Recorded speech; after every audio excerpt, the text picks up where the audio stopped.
Good day and welcome back to another DBZ Dokkan video. In this video, we're going to be taking a look at the Saiyan Warriors with Ultimate Power, Super Saiyan 4 Goku and Super Saiyan 4 Vegeta. They recently got an easy air, and I am able to use them at not only 100% in the hidden potential system, but with their character exclusive orbs and being Link level 10. So we are pretty much as strong as we're ever going to be. Fuse Fighters or GT Heroes category lead of 170%. An additional key +1 HP attack and defense of 30% for characters who belong to the Kamehameha category. Great leader skill. A lot of people were hoping they would get a buff on it. I think it's more than fine the way it is. Greatly raising attack and defense on their 12 key. Greatly raising attack and defense on their 18 key. They have damage reduction of 77% and a guaranteed additional super attack for their very first turn. They have key +2 attack and defense of 100% and guarding all attacks for 7 turns from entry. This is more than enough time for them to build up a lot of defense, so don't worry about it. Attack and defense of 200% and additional key +2 per type key sphere obtained. For every key sphere obtained, they get attack and defense up of 10% up to 77%. This is on a per turn basis. For every rainbow key sphere obtained, they get a chance of performing a critical hit of 10% as well. When attacking with 17 or more key, they launch an additional super attack. When attacking with 20 or more key, attacks are effective against all types and they launch an additional super attack. This means that in the first turn, they can launch up to 5 supers. In the second turn, they can launch up to 4. And ongoing, they can launch up to 4. Super Saiyan, Kamehameha, Saiyan Roar, Shocking Speed, GT, Fierce Battle, Legendary Power, the Link sets. They can fuse from the 4th turn, from the start of battle. And in terms of hidden potential system build, they have majority additional. I would have spoken about this in my build video, which I for once published before my review, and you want to go full additional the entire time. Accelerated Battle, Battle of Fate, Bond of Parent and Child, Earth Protecting Heroes, Final Trump Card, Fuse Fighters, Fusion, GT Heroes, Giant Ape Power, Joint Forces, Kamehameha, Power Beyond Super Saiyan, Pure Saiyan, Shadow, Dragon Saga, and Time Limit are all of the categories. In terms of the Gogeta Fusion, this is where things get very interesting. The Gogeta Fusion massively raises attack and defense and greatly raises defense for 1 turn, massively raises attack and defense for 4 turns on their 18 key, disables the enemy's action once within a turn on the 18 key. In terms of passive, has damage reduction of 77% for 1 turn, attack and defense up of 300%, receives an additional 2 key per key sphere, attacks effective against all types, guards all attacks, high chance of crit, launches an additional super attack, and permanently foresees enemies' attack. Which, by the way, as most people will know if you watch this channel, is what I consider to be the most powerful ability in the game. But not only that, the character also has randomly changing key spheres of a certain type to rainbow key spheres for the first 4 turns. For every key sphere obtained, attack and defense of 10% up to a max of 100% within the turn.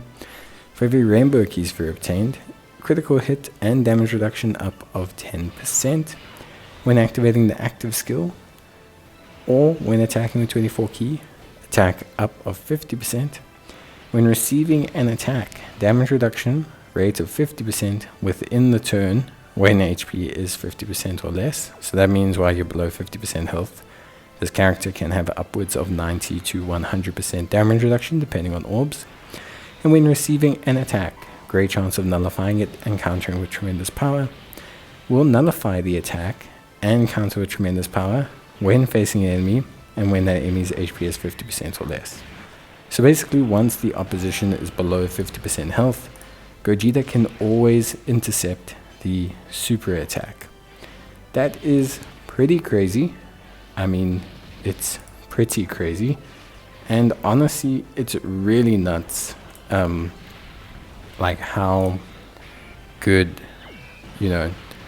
that is. So I think for me, overall, really impressive stuff. Like the whole situation with Gogeta is really impressive. The only shame is that there's only Rainbow Orb changing for 4 turns. So this is a slight bummer. But generally, Gogeta shouldn't be out for any more than 2 rotations. Like, maybe a third, I guess.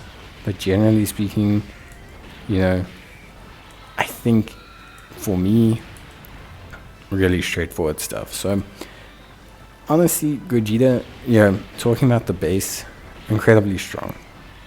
So in terms of the base, like just a very strong unit, lots of supers, very powerful, very, very good.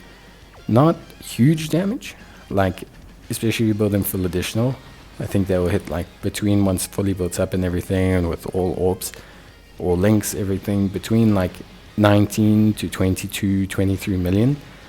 But the thing is, like, they're not supposed to hit tremendously hard, because obviously they need to get as many super attacks in as possible.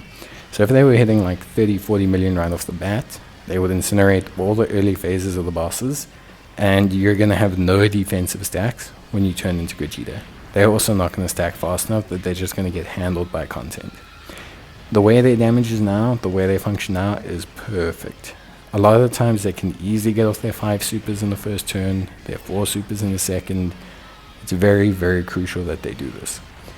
With that, they stack very fast. Usually, obviously, as a Rainbow unit, it's very, very, very different to having one at 55%.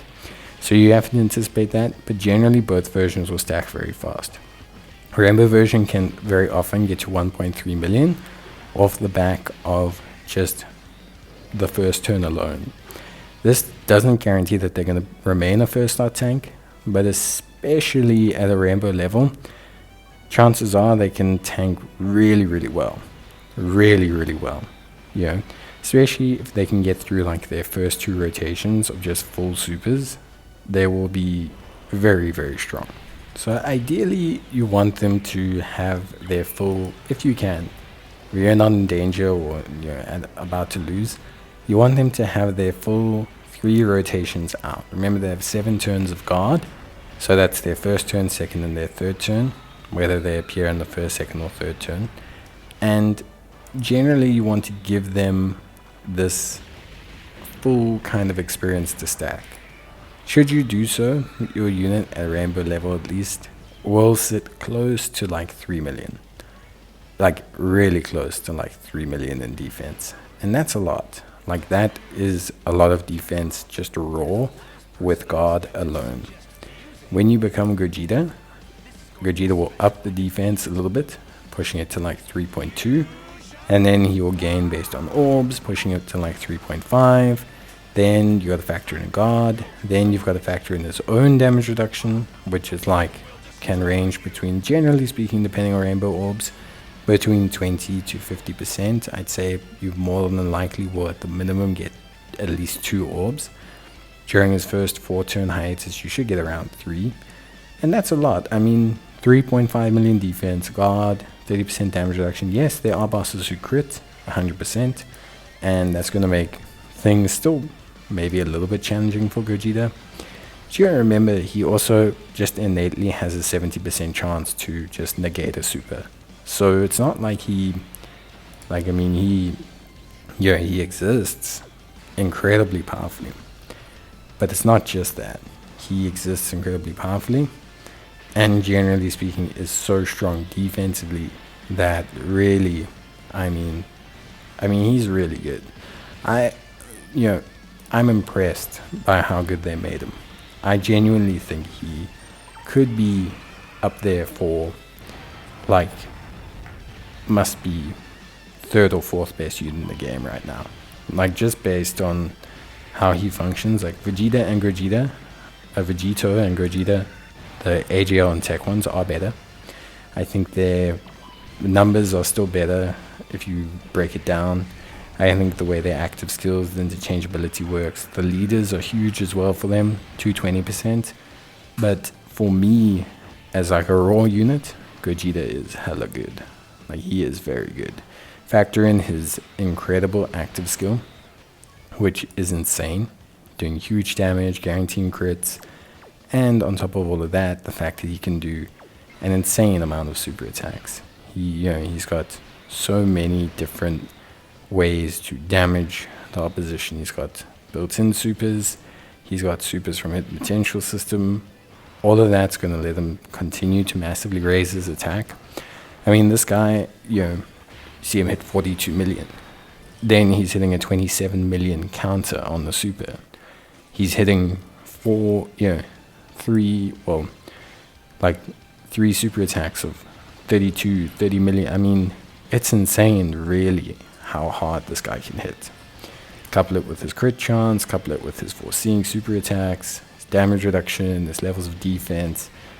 He's really, really good. Look, there's always a concern about how far raw defense and guard can take you.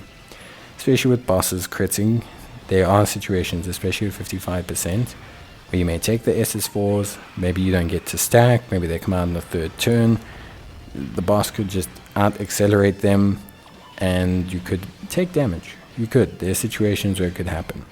I don't think they'll forever remain a unit that you can just leave in the first slot, but at this current point in time, if you have them rainbow, you can pretty much leave them in the first slot, and they should super enough and stack enough that provided the boss doesn't have like crits or something, they should be able to first slot tank. That's how quickly they stack.